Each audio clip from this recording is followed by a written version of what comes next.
ঢাকা রাজধানীর রাস্তায় আগে দেখতাম যে প্রাইভেট কার দেখতাম অসংখ্য, এখন দুই একটা প্রাইভেট কার মাঝে মাঝে চোখে পড়ে।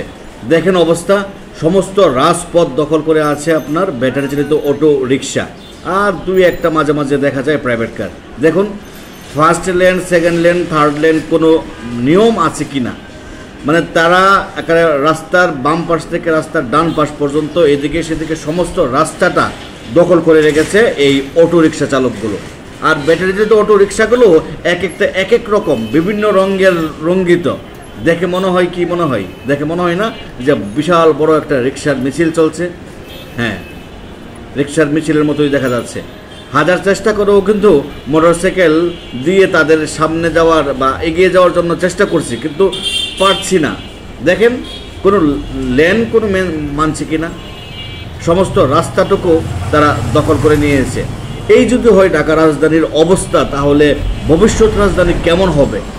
এইগুলোর নিয়ন্ত্রণ কে করবে? লক্ষ লক্ষ অবৈধ ব্যাটারি চালিত অটো রিক্সা ঢাকার রাজধানীতে চলছে। ঢাকা উত্তর সিটি, ঢাকা দক্ষিণ সিটি, দুই সিটির গলার ফাঁস বর্তমানে এই অটো রিক্সা। নেই কোনো কাগজ, নেই কোনো বিআরটিআর পারমিট, নেই কোনো লাইসেন্স, নেই কোনো তাদের প্রশিক্ষণ। তারা কিভাবে চলে? কে তাদেরকে নিয়ন্ত্রণ করে? সরকারই বা কেন তাদেরকে একটা নিয়মের মধ্যে আনছে না?